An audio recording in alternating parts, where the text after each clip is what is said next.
fund, and it sets a sunset clause.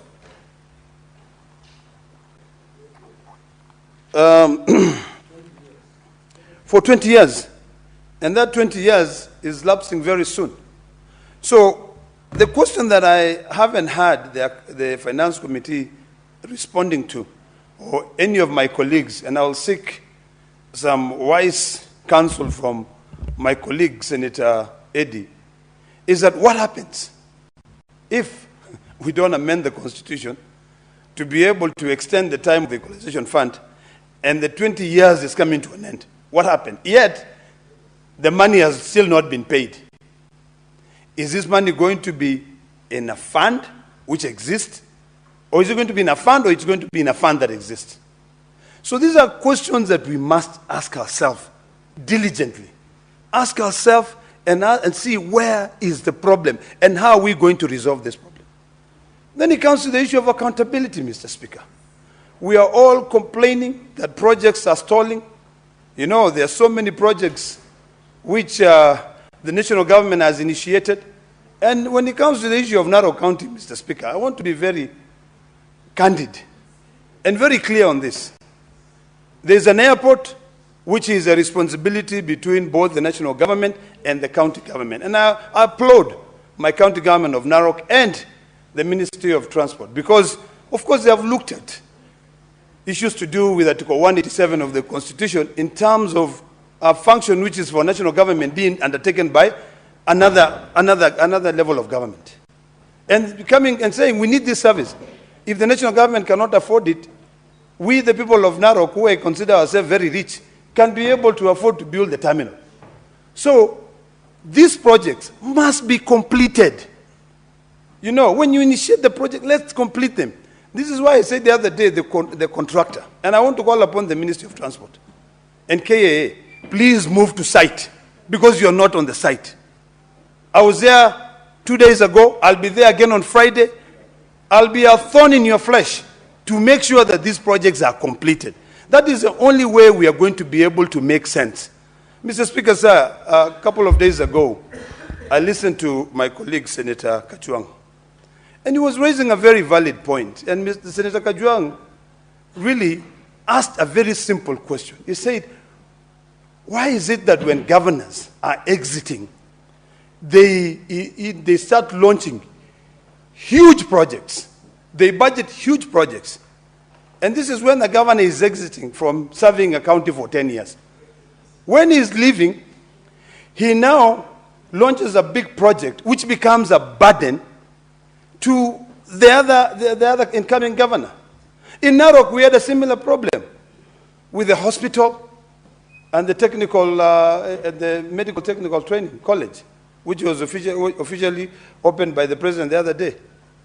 Save from that technical college, the hospital had to be taken over by the national government because it was a project that could not be managed by the county government of Narok. We had a similar case in Kakamega County, where the level 5 hospital, which was being built by the then governor Paranya, became, a white elephant project that could not be completed.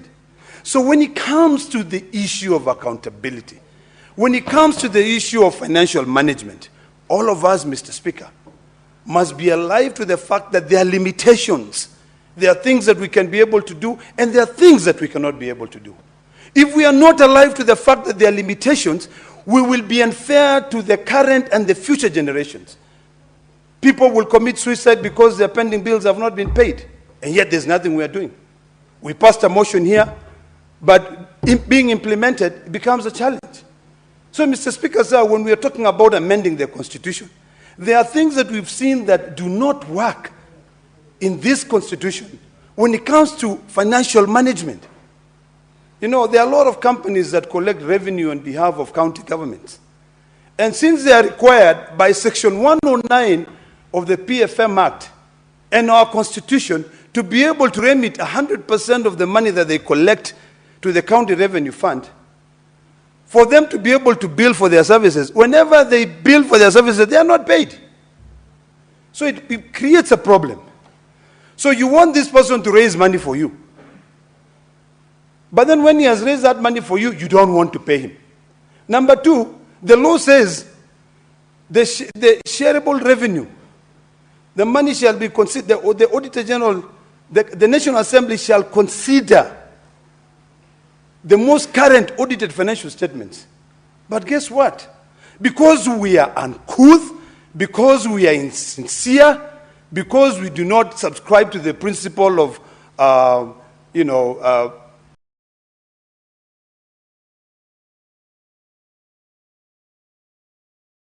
financial responsibility, we must come of age.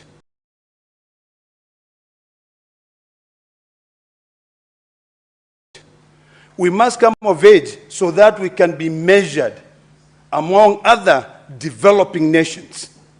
Kenya is slowly developing to becoming a developing nation. The freedoms we have here, the ability for us to raise money. But we must live to that standard.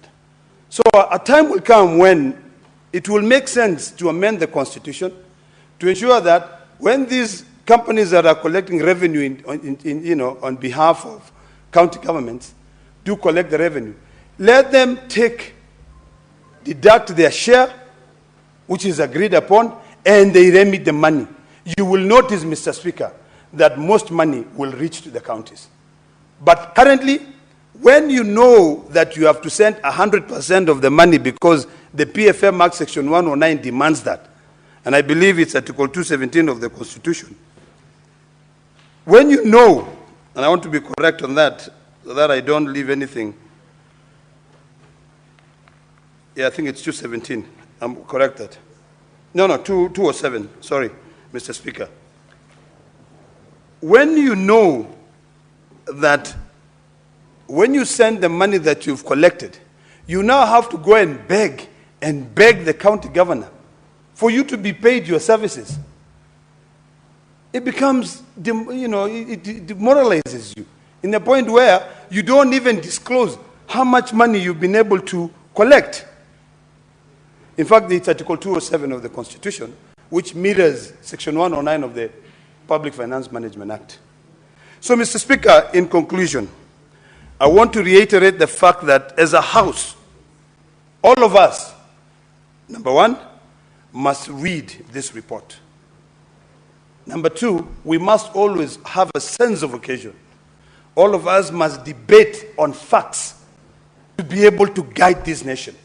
We must be able to come out and say that whatever we're debating is what a good committee has undertaken. Not always deviating. There's always an urge to deviate and talk about current affairs, politics, talk about regional politics, but it doesn't make sense. What will make sense, Mr. Speaker, is if all of us understand the report being submitted by the committee. The distinguished senators sat, burned the midnight oil to be able to demystify the proposals from the National Assembly. It will only be better for us if we can read them. And after reading them and having a conversation with the members of that committee, I believe, and I've come to a firm belief, that the only way the devolution will work is, one, if we send the 450 billion that we agreed between ODM and KK, or in the worst case scenario, we send money that can be able to take care of the undiscretional expenditures. Number three, we also must make sure that we resolve this quagmire, this confusion. We stop dilly-dallying on the matter of equalization fund. The 26 billion, if we add an additional 7 billion, I don't even support my good friend Senator Eddy by saying he wants 9 billion. If we cannot raise 26 billion, if we are given the 7 billion, it's good enough. But that 7 billion should go and support and raise these communities. Raise these communities. When you continue accumulating debt over debt, it doesn't help.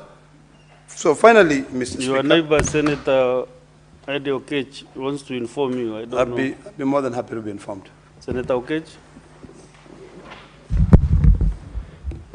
Mr. Speaker, there is an exchange there. So, Madam Speaker, the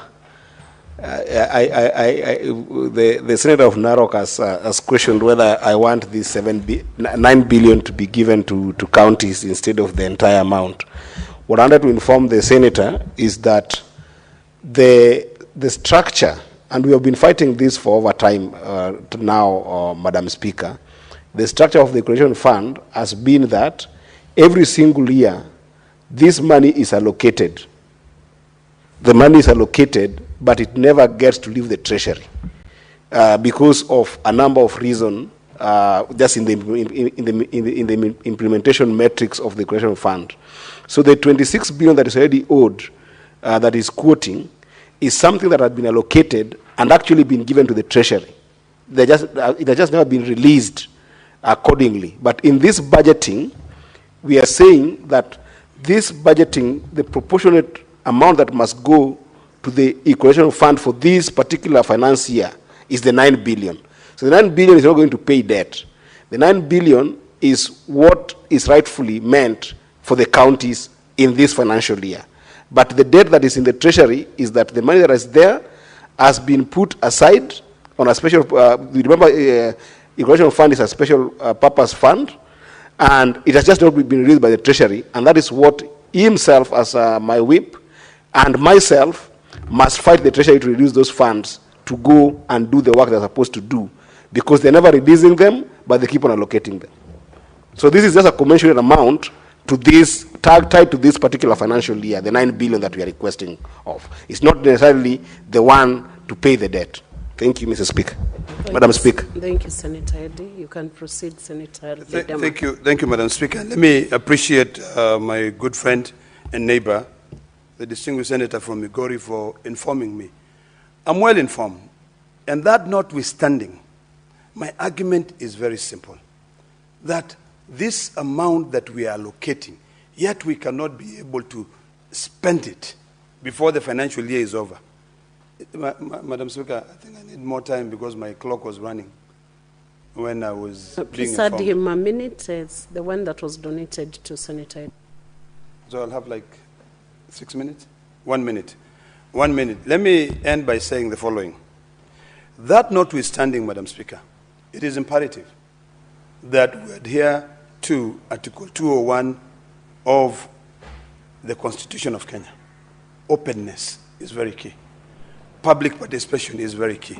Let Treasury come in and tell this House, because if you read the Constitution, it mandates the Cabinet Secretary in charge of any department to appraise the National Assembly and the Senate on the workings of their ministry. So let us, it will be good for the Committee of Finance and Budget to now call the Cabinet Secretary here to say, why are we allocating money and you are not spending this money? And that is why I'm arguing that the reason why they are not spending that money is not because that money is there.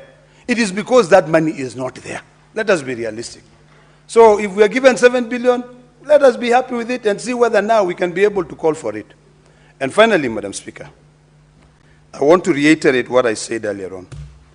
I would really want to plead to my colleagues. Please read this report and let us debate and always have a sense of occasion on what we are debating to help Kenya. I thank you, Madam Speaker. Thank you, Senator Ledama.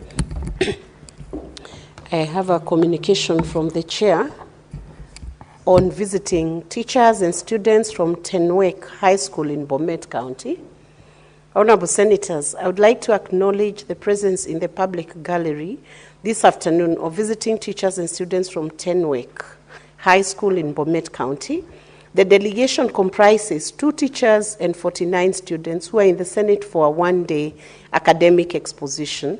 Honorable Senators, in our usual tradition of receiving and welcoming visitors to Parliament, I extend a warm welcome to them, and on behalf of Senate and on my own behalf, wish them a fruitful visit. I thank you. I want to request Senator Joyce from Bomet County also to welcome the group, and also to be supported 1 minute by Honorable Senator from Bungoma County, Senator Wafula. Thank you very much, Honorable Speaker. Allow me to welcome the teachers and students from Tenwek High School. This is one of the best schools in the country, not in the county. This is one of the schools that has produced a number of leaders in this country. One, Honorable Nanok, Honorable the late Kipkalia Kones, Honorable Isaac Ruto, and a number of them, including my own husband, Honorable Speaker. So I just want to say that I want to welcome them, and I hope they are going to learn a lot. Though they have a very limited time, I want to say that with the few minutes that they are going to stay here, they will be able to see this house, and I also pray for them that one day they will also come to this house. Thank you, Honorable Speaker. Thank you, Senator Joyce.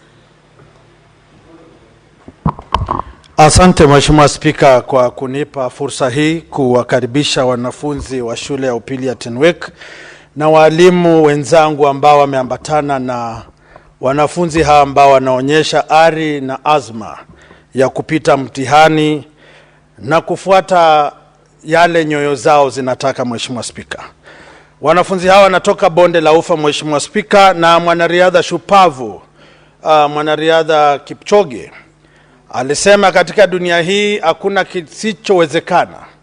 Binadamu anaweza fanya chochote kwa utimilifu wa wakati wake. Na mimi nawapa mkono wa heri njema kwamba walipo hapa wanapotutazama, sisi vile vile tumetembea safari ndefu ya masomo. Nimekuwa mwalimu wa shule ya upili, sasa mimi ni senator. Kile ni kuambia tu, fanya kile walimu wanasema, fanya kile wazazi wanasema, jifunze. Waswahili husema asiyefunzwa na mamaye ufunzwa na ulimwengu. Sasa msijitose katika maisha ya ulimbwende na raha ili hali uzee uko njiani waja.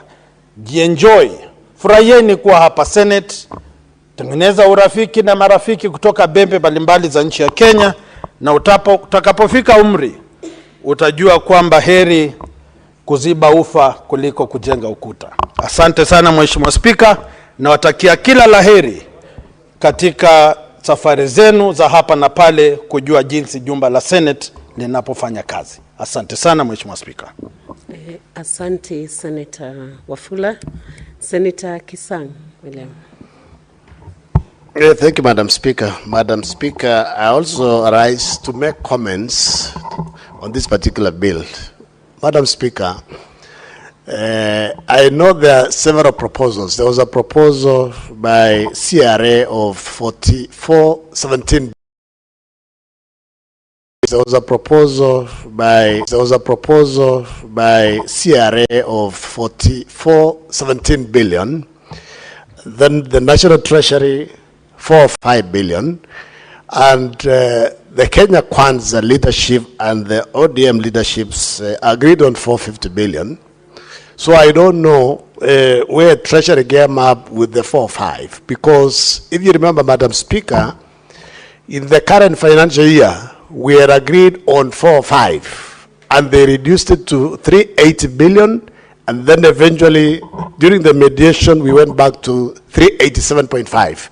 And this included 425 million for libraries that were, their services were devolved to Honorable Speaker. Madam Speaker, as the Senator for Elgeyo-Marakwet County is just getting, they've been getting 4.8 billion. And for the last 10 years, I've said many times in this house, Madam Speaker, that there are some counties, actually about 10 counties or so, Madam Speaker, that are getting less than 6 billion.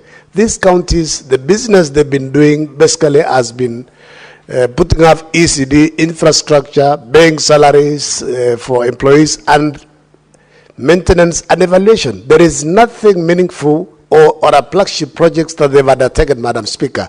And if we go this way, I've said that in the next few years, some counties like Elgeyo-Marakwet County, Lamu, Tharaka Nithi, Isiolo, basically devolution will have only benefited in terms of payment of salaries, but no meaningful development, Madam Speaker. So that's why I'm saying, as a Senate, I don't think we are going to support this bill. We will ensure we don't pass it so that we go into mediation Let's get the 450 billion, Madam Speaker, so that our counties can do some meaningful development to our people. The reason why for devolution was to ensure there is equitable development across the country. That was the main reason why the 2010 Constitution was passed, Madam Speaker. Madam Speaker, as I say that, Madam Speaker, if you go through the bill, CRA, they gave that proposal for 417, Treasury 45, and what the National Treasury is basing their 4 or 5 billion, they are basing it on the last audited accounts and approved by National Assembly, basically 2020, 2021. So I wonder why National Assembly is not helping the counties by ensuring they look at the audited accounts up to date. We should be basing the share of revenue on 2022-23 at worst. Otherwise, we should be basing it on 2023-2024, Madam Speaker.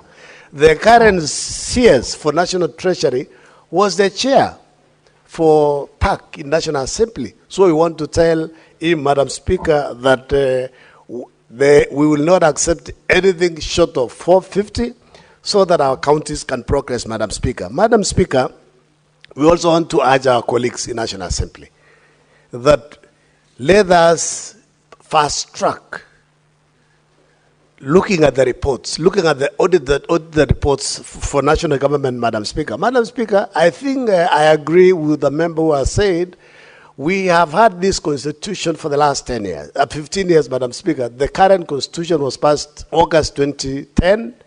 This year, August, it will be 15 years.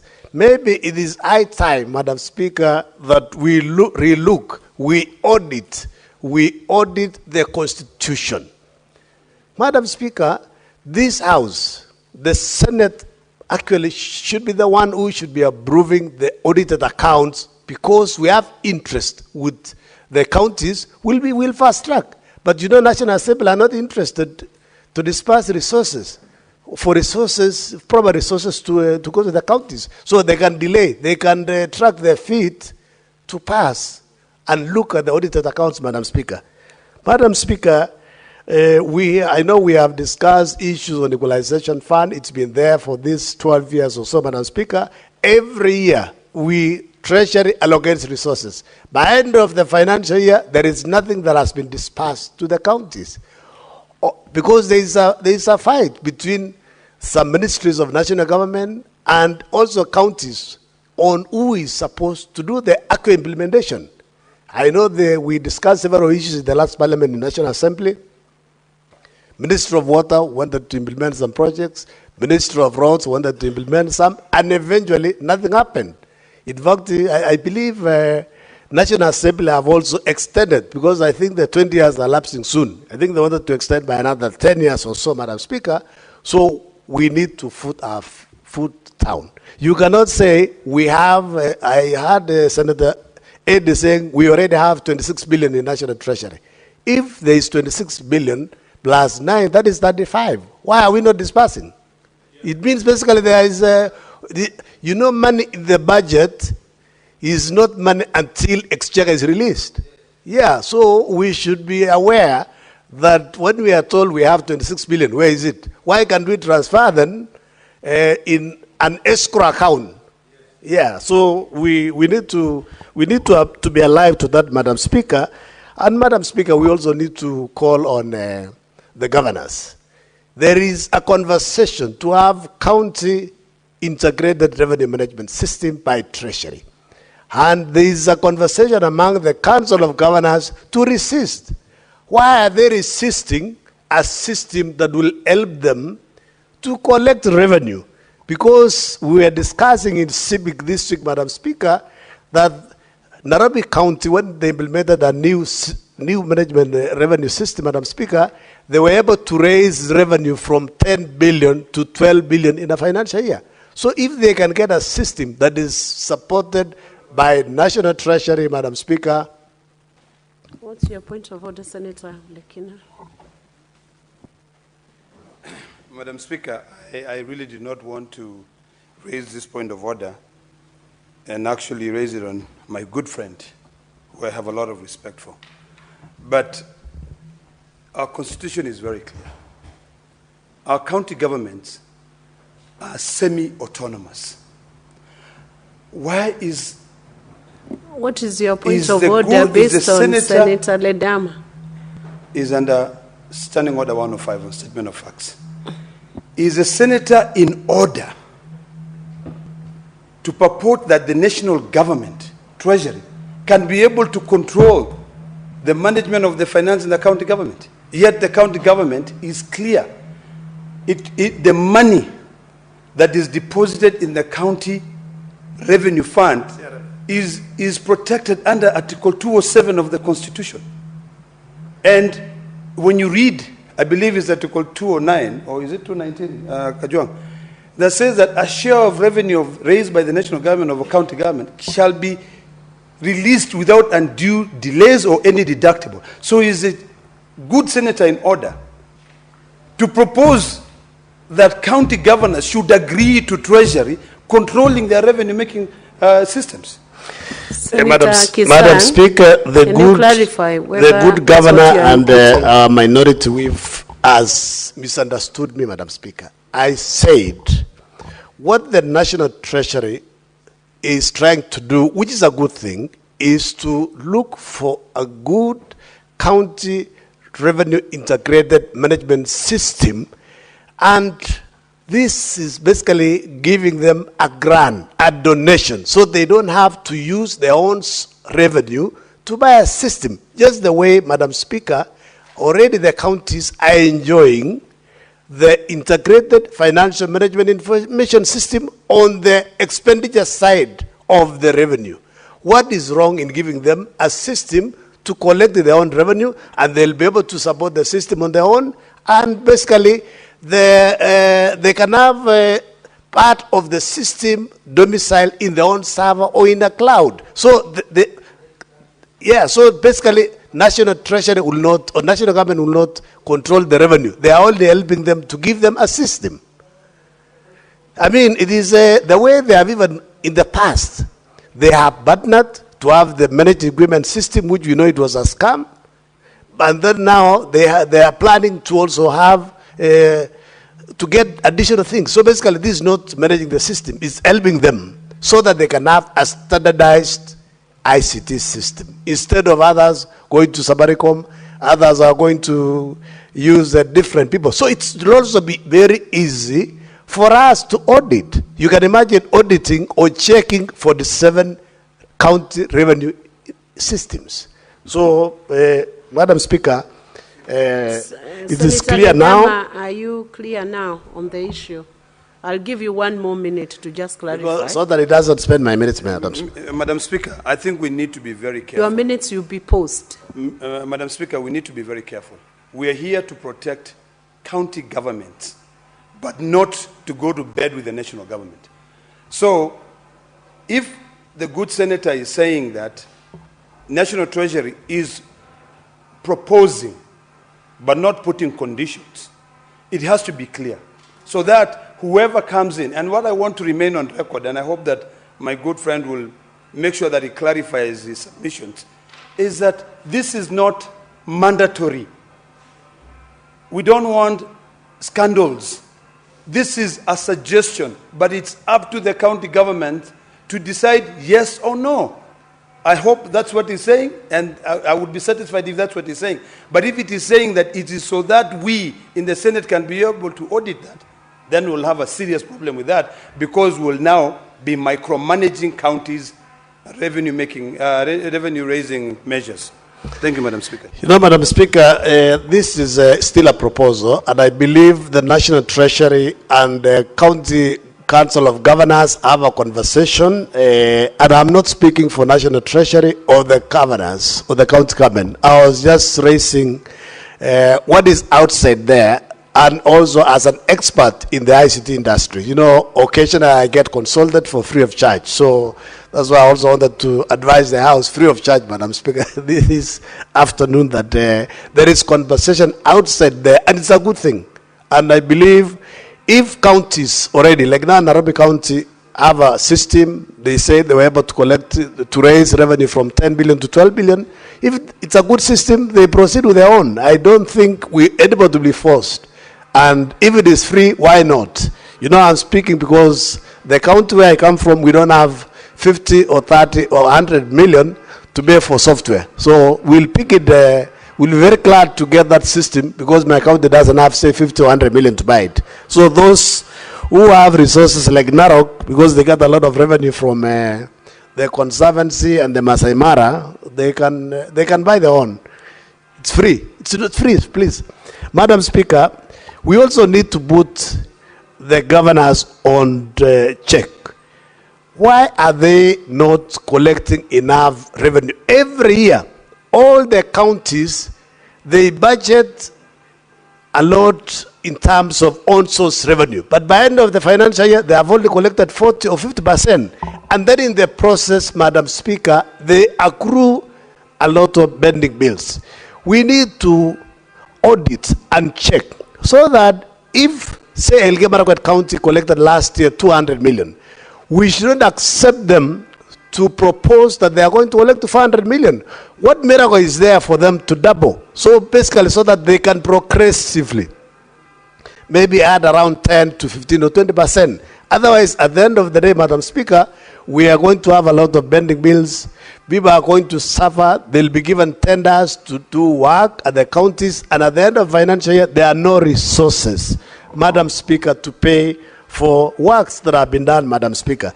Madam Speaker, there is also something that is not going right at our counties, Madam Speaker. Madam Speaker, when the control of budget approves expenditures, Madam Speaker, some governors divert. A senator for Narok is saying all governors divert. Instead of paying those that have been approved, they pay their friends. They pay where they know they are going to get a cut, where they're going to get 10% or 20%, Madam Speaker, and then in the process, those genuinely where the control of budget has approved payment for them don't get the money, Madam Speaker. This is also where we are saying as Senate, we want the controller of budget to automate basically this release of payments and then ensure the counties don't have an opportunity to replace the payee. The only thing they can do is maybe to reduce the amount, because if they have requested for, say, 20 million for a particular supplier, they can only reduce maybe to 15, 12, or whatever, what they have been given. But they should not change the supplier. This is what we are saying the controller budget should do and put it in place, Madam Speaker. Madam Speaker, I know tomorrow we'll be meeting and also discussing the formula, Madam Speaker. So I want to urge my colleagues, for the sake of equity, for the sake of helping the younger brother, Madam Speaker, let's sit down, see how we can ensure our counties that are getting less than 6 billion can be cushioned, Madam Speaker, so that at least we can move and do work and do something meaningful for our counties, Madam Speaker, so that at least all these small counties can have good hospitals, we can have the level 5s. Currently, we have level 5s, but when you go to the hospitals, basically they are level 3. Madam Speaker. Madam Speaker, with all those many remarks, I don't support the bill. We sit down, let's not approve this bill so that we can go into mediation to get basically the 450 that our counties deserve. Thank you, Madam Speaker. Thank you, Senator Kisang. Senator Kajwang Moses Otieno.